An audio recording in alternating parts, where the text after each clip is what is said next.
putus asa tak berarti, jalan dengan tanpa harapan,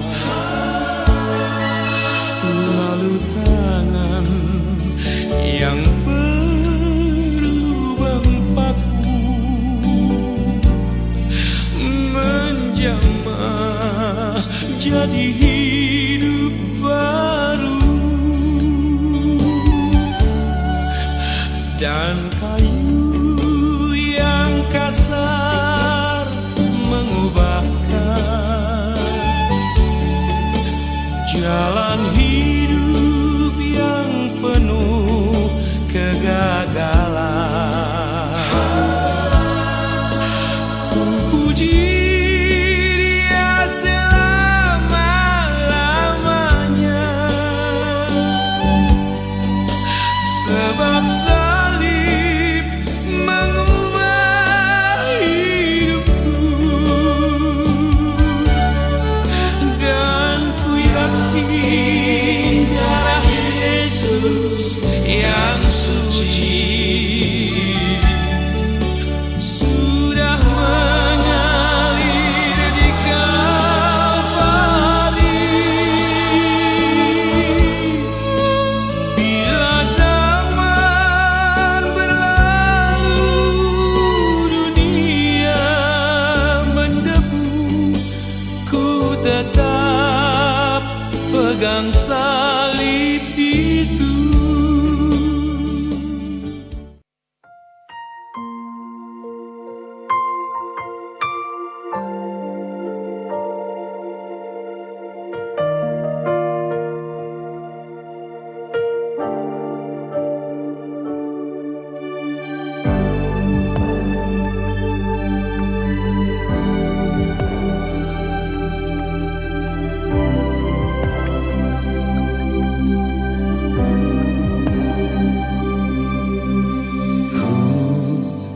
Akan takut kengerian malam, panas siang yang terbang takkan melukaiku. Malaikatmu kau perintahkan menjagaku di sepanjang jalanku. Malapetaka takkan terjadi atasku, kakiku tak kau biarkan tersandung batu. Kau naungiku dengan kepakmu, di bawah sayapmu aku berteduh. Walau 1000 rebah di sisiku, ku tetap berdiri sebab kau menopangku. Walau 10.000 rebah di kananku, tak satu pun menyentuhku, sebab Yesus kau pelindungku.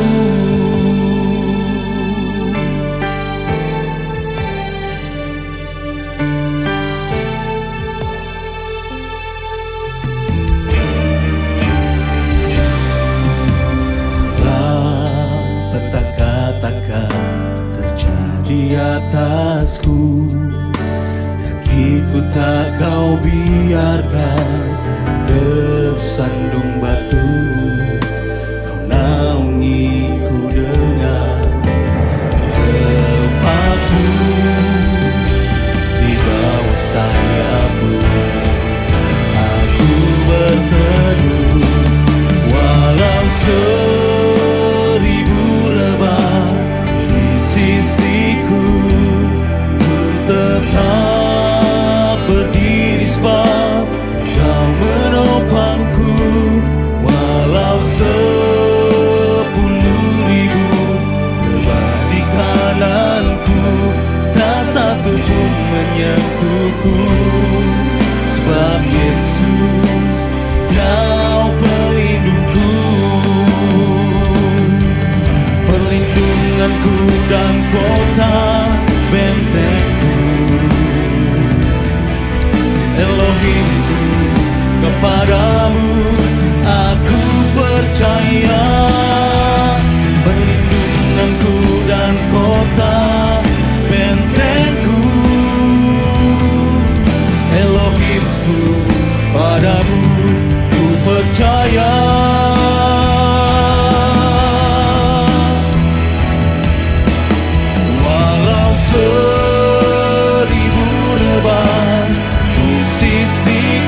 Yesus, Kau pelindungku.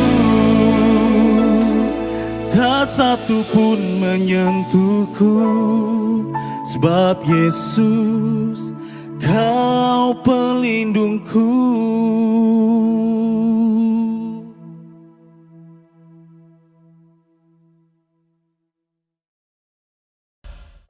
Coba, menurut saudara, kapankah setan jatuh dalam dosa? Lucifer itu jadi setan kapan? Sebelum penciptaan atau setelah penciptaan Taman Eden? Jawabannya betul, berarti saudara menyimak. Teori yang sebelumnya bilang setan jatuh dulu, dibuang ke bumi. Setelah itu roh melayang-layang, katanya lihat semuanya gak berbentuk. Akhirnya Tuhan restore Taman Eden. Setannya udah ada di situ, dia yang ngerusak, di restore. Tapi kalau menurut saya teorinya tidak begitu. Karena setan jatuh dalam dosa setelah penciptaan. Kenapa? Karena tadi ayatnya bilang dengan jelas di Yeskiel, thou hast been in Eden, di Eden, the garden of God. Thou art the anointed cherub that covered. Bahwa setan itu, Lucifer, jatuh dalam dosa di Taman Eden. Kalau menurut saya ini lebih masuk akal. Karena apa? Sekali lagi, di surga tidak mungkin ada dosa. Jadi tidak mungkin Lucifer itu berbuat dosa di surga. Jadi kalau gitu di mana? Di Taman Eden. Ya, oke, sampai sini bisa lanjut ya? Ikutin dulu. Lanjut lagi. Ini hari ini agak berat. Tapi pelan-pelan. Nah, pertanyaan yang kedua tadi. Kalau dia cuma bawa sepertiga malaikat, kenapa dia berani ngelawan Elohim sebagai pencipta? Malaikat aja masih ada 2/3. Why did Satan think he could defeat God? Kenapa setan berpikir sekarang bisa ngalahin Elohim? Nah, ini pertanyaan, ini jawabannya. Jawabannya menarik sekali. Sebenarnya di dunia, bukan dunia, di seluruh alam semesta dan jagat raya ini hanya ada 2 kekuatan. Yang pertama, langit, bahkan seluruh langit adalah milik Yahweh. Sekali lagi, langit dan seluruh langit alam semesta dan jagat raya yang begitu luas. Punya siapa? Punya Yahweh, punya Tuhan kita. The heaven, even the heavens. The heaven itu berarti surga. Even the heavens itu adalah seluruh langit yang lain. Alam semesta dan jagat raya are the Lord's. Punyanya Tuhan. But, perhatiin baik-baik ini. The earth has he given to the children of man. Tapi khusus untuk bumi, dia berikan kekuasaannya kepada anak-anak manusia. Jadi di seluruh alam semesta dan jagat raya cuma ada 2 kekuatan.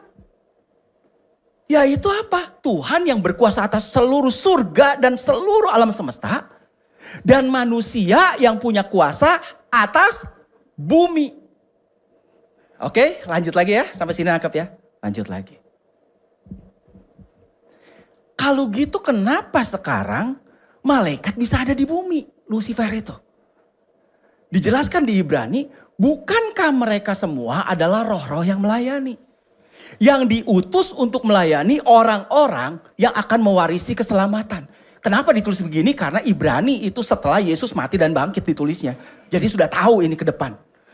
Tapi bahasa Inggrisnya lebih jelas, dibilang begini. Therefore, angels are only servant spirit.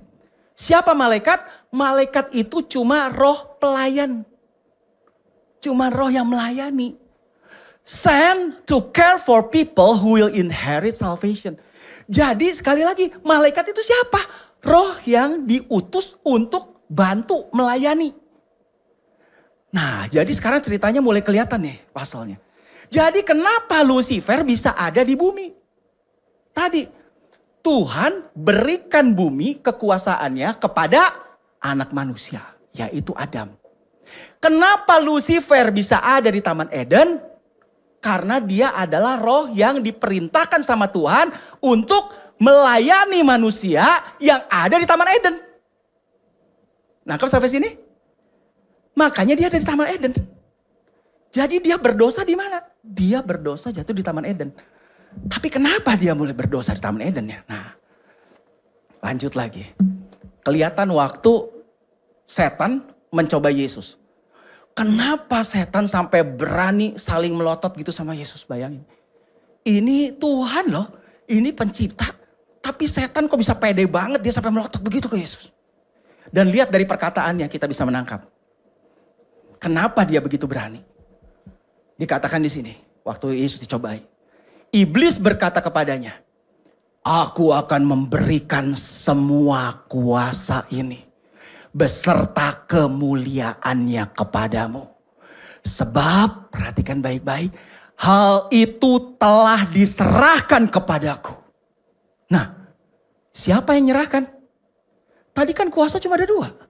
Punya Tuhan, sama di bumi punya manusia. Tapi sekarang setan kok punya kuasa? Dari mana dia dapat? Dari manusia. Sebab hal itu telah diserahkan kepadaku. Dan kemudian dia bilang lagi, dan aku dapat memberikannya kepada siapa saja yang aku kehendaki. Dan bahkan dia bilang ke Yesus, jika engkau menyembah aku, lihat tentang worship. Semua ini akan menjadi milikmu. Karena berarti sekarang setan bilang ini milikku. Dan Yesus tidak menyangkal, tidak membantah. Apa yang setan bilang. Bahwa semua kuasa ini beserta kemuliaannya itu telah diserahkan kepadaku. Tapi Yesus berkata kepadanya, dia cuma bilang apa? Enyahlah daripadaku setan. Sebab ada tertulis engkau harus menyembah Tuhan Elohimmu. Dari sini mulailah kelihatan. Dari mana semua kuasa beserta kemuliaannya itu? Diserahkan oleh manusia. Dan menjadi milik setan. Kapan? Ketika manusia mulai worship. Tadi saya bilang worship apa? Mendengarkan apa yang dikatakan, lebih percaya pada apa yang dikatakan oleh setan. Disitulah manusia mulai menyembah. Disitulah sebetulnya manusia sedang menyerahkan kekuasaannya kepada yang disembah. Karena semakin menyembah, semakin punya banyak kuasa. Dari sini mulai kelihatan. What really happened sih? Sebetulnya apa yang terjadi di Taman Eden itu? Itulah tipuan. Dan sekarang kelihatan sebetulnya. Pada awalnya berfirmanlah Elohim. Baiklah kita menjadikan manusia menurut gambar dan rupa kita. Supaya apa manusia diciptakan menurut gambar dan rupa. Sedangkan Lucifer itu tidak punya gambar. Gak ada bentuknya. Dan gak ada rupanya. Tapi manusia diciptakan serupa dan segambar dengan Elohim. Supaya apa? Jelas dibilang di situ. Supaya mereka berkuasa. Dikasih power. Confirm sama yang tadi.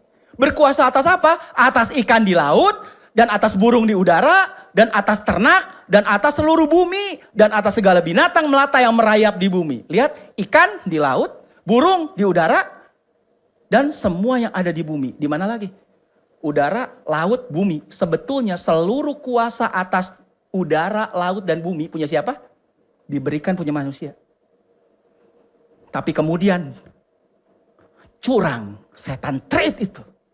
Diambil dan sekarang punya setan. Dari sinilah mulai seru. Jadi sebetulnya dari sini kita lihat kuasa manusia tuh luar biasa. Kita bahkan berkuasa atas udara, atas air, dan atas darat. Pada awalnya. Makanya dibilang lagi di sini, siapa sih manusia itu sebetulnya? Siapa manusia sehingga engkau mengingatnya? Dan anak manusia sehingga engkau memperhatikannya? Dan engkau telah membuatnya hampir sama dengan Elohim. Dan telah memahkotai dengan kemuliaan dan kehormatan. Lihat lagi kalimat berikutnya, engkau membuatnya berkuasa, dikasih power, berkuasa atas pekerjaan tanganmu, pekerjaan Tuhan. Engkau telah menempatkan segala sesuatu di bawah kaki manusia. Hei, saya cuma mau kasih tahu saudara. Sebetulnya manusia itu destiny-nya luar biasa. Dengan semua otoritas yang Tuhan kasih. Tuhan yang ciptakan segala sesuatu tapi semuanya ditempatkan di bawah kaki manusia. Tapi kenapa hari ini manusia gak begitu ya? Karena udah diambil, di-trade sama iblis. Diambil sama iblis. Lanjut lagi. Jadi sesungguhnya ketika Adam dan Hawa jatuh, sebetulnya mereka lah yang empowered Satan. In a sense, man made Satan. God created Lucifer, but man made Satan. Tuhan menciptakan malaikat. Tapi manusialah yang menjadikan malaikat yang namanya Lucifer jadi setan. Karena manusia dengan kerelaannya menyerahkan kepada setan. Lebih percaya setan. Kasih kekuasaannya kepada setan. Nah, sekarang lanjut lagi, ini bagian serunya nih. Kalau begitu, hari ini, sekarang ini, how much power does Satan have? Seberapa berkuasakah setan? Seberapa berkuasakah setan? Saya mau tanya dulu saudara nih. Siapa yang berkuasa di surga? Coba dijawab dong, kan mau ditanya cuma sedikit. Siapa yang berkuasa di surga? Tuhan. Siapa yang berkuasa di neraka? Tadi saya udah dengar tuh. Siapa yang berkuasa di surga? Aku jadi takut jawab semua. Tuhan. Siapa yang berkuasa di neraka? Setan. Coba pikir lagi. There is a popular belief about hell that aren't actually in the Bible. Apakah setan berkuasa di neraka? Satan rules over hell, right? Apakah setan yang berkuasa di neraka? Coba think. Neraka diciptakan untuk setan. Kalau begitu apakah setan berkuasa di neraka? Tidak. Tapi saudara tanya sekarang orang di luar. Pertanyaan tadi. Siapa yang berkuasa di surga? Tuhan. Siapa yang berkuasa di neraka? Setan. Kenapa bisa begitu ya? Nah ini yang menariknya. Karena setan hari ini mereka lagi promosi. Bikin marketing sampai seolah-olah dia punya kuasa. Yang sebelumnya memang dia pernah punya kuasa. Yang dia ambil dari manusia.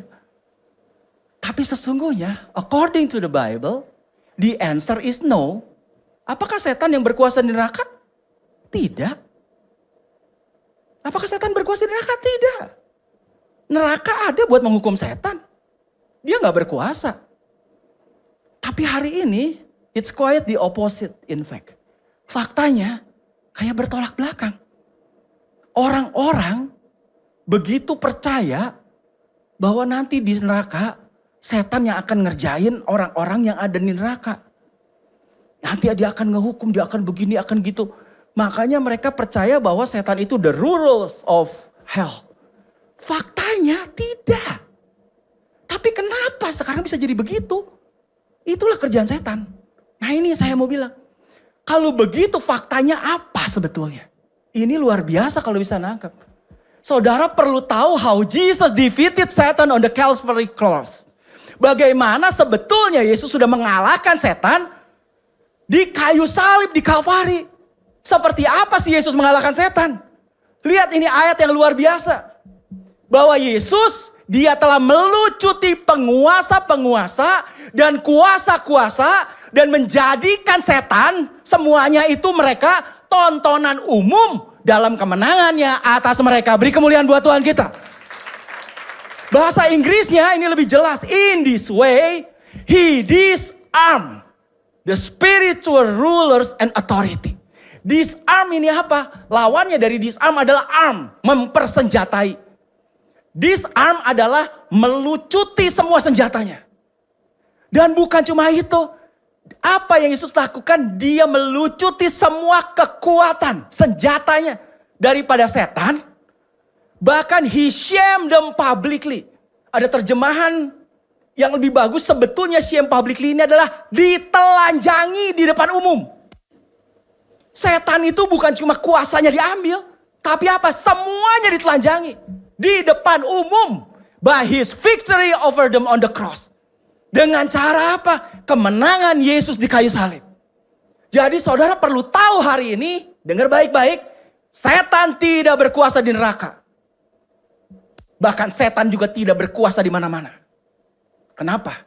Karena 2000 tahun yang lalu, Yesus sudah hancurkan, sudah ambil semua kuasanya. Bahkan setan ditelanjangi di depan umum. Amin. Inilah yang terjadi. Tapi tidak banyak orang sadar tentang hal ini. Makanya hari ini saya mau kasih tahu saudara. Apakah setan masih punya kuasa? Tidak. Itulah jawabannya. Tapi saya pernah selesai ini. Pak, jangan ngomong gitu Pak. Nanti setannya ngamuk.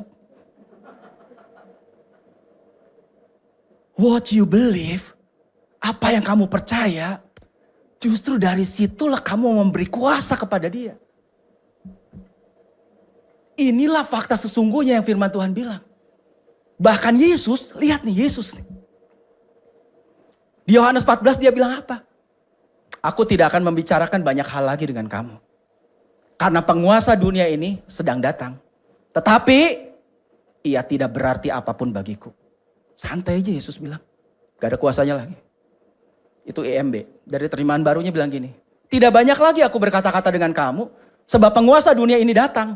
Dan ia tidak berkuasa sedikit pun atas diriku. Wow. Dan saya mau kasih tahu saudara, Yesus yang sama hari ini tinggal di mana? Di dalam saudara. Saudara bisa berkata hal yang sama seperti yang Yesus katakan. Setan itu tidak berarti apa-apa bagiku. Setan itu tidak berkuasa sedikit pun atas diriku. Dan bahkan ini sebenarnya sudah terjadi 2000 tahun yang lalu. Di kayu salib. Wow. Kalau saudara ngerti tentang ini. Bahkan the dominion has restored. Kuasa itu sudah dipulihkan lagi. Tahu dari mana? Setelah Yesus bangkit sebelum dia naik ke surga. Dia deketin murid-muridnya. Bukan murid-muridnya yang datang. Then Jesus came to them. Berarti Yesus pengen semua orang tahu. Dia kasih tahu murid-muridnya waktu itu. Dia yang datangi. Karena dia mau kasih tahu satu kebenaran yang luar biasa. Kebenarannya apa? Yesus bilang, all authority. Tadi kuasa di seluruh alam semesta dan jagat raya cuma ada berapa? Cuma ada 2. Satu, atas surga dan atas alam semesta. Yang kedua, atas bumi. Dan lihat yang Yesus bilang. All authority in heaven. Sebetulnya ayat ini cukup untuk membuktikan bahwa Yesus adalah Tuhan. Kenapa? Karena kuasa atas seluruh alam semesta dan jagat raya punya siapa? Dulu, sekarang, dan selamanya punya Tuhan. Kalau Yesus berani ngomong gini ke manusia, ke muridnya. Yesus sedang mendeklarasikan bahwa apa? I am the God. Akulah Tuhan. Karena all authority in heaven cuma punya Tuhan. And on earth punya siapa? Punya manusia. Has been given to me, kata Yesus. Berarti Yesus lagi membuktikan bahwa dia 100% Tuhan. Dan dia juga 100% manusia. Dan sekarang seluruh kuasa milik siapa? Milik Yesus. Beri kemuliaan dulu dong buat Tuhan kita. Wow. Kalau saudara nangkep ini luar biasa.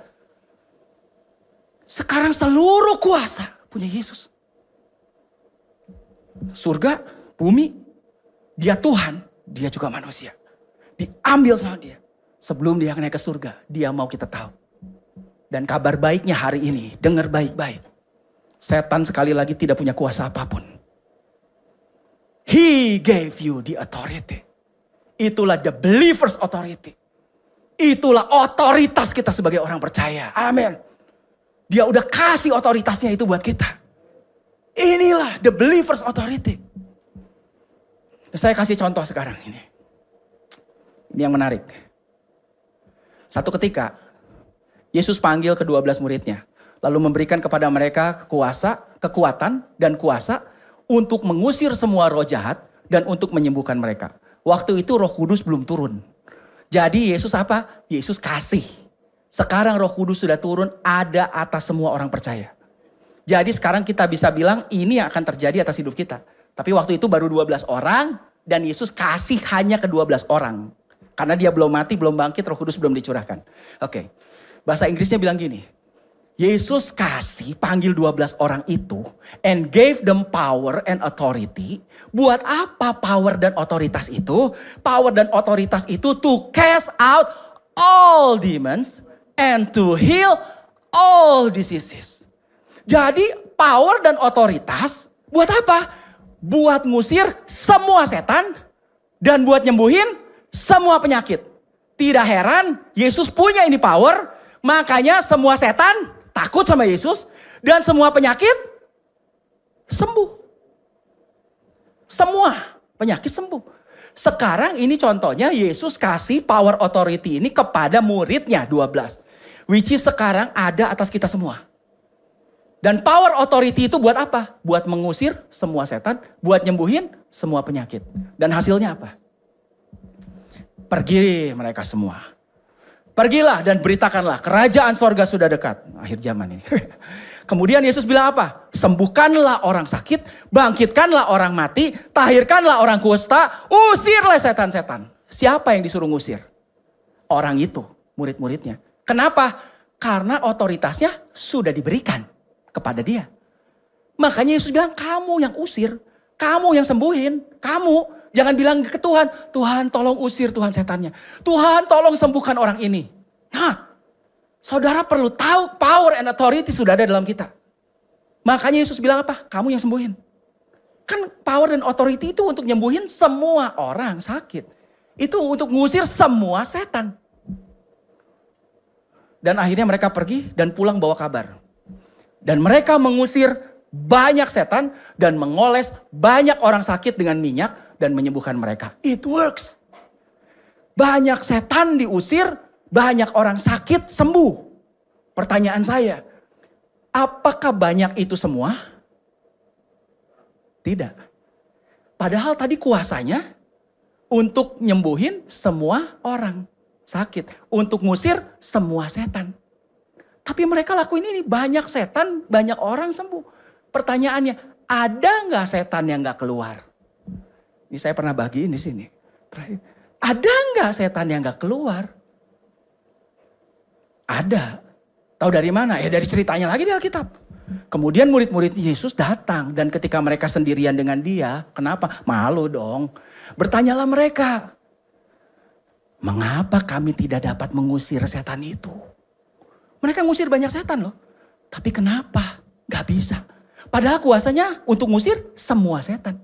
Tapi kenapa ini kami gak bisa ngusir ini? Dan jawab Yesus apa? Kurang doa dan puasa, itu ayat 21. Ayat 20-nya, Yesus bilang kepada mereka, karena kamu, simple aja, kurang percaya. Itu aja, simple. Jadi kenapa kamu gak bisa ngusir? Kamu kurang percaya. Dan untuk kamu yang kurang percaya, barulah ayat 21. Ini yang kadang disalahartikan. Jenis ini jenis apa? Bukan jenis setan. Karena semua setan bisa diusir. Berarti kalau saudara baca jenis ini jenis apa? Jenis orang yang kurang percaya. Itu gimana ngusirnya? Pakai doa dan puasa.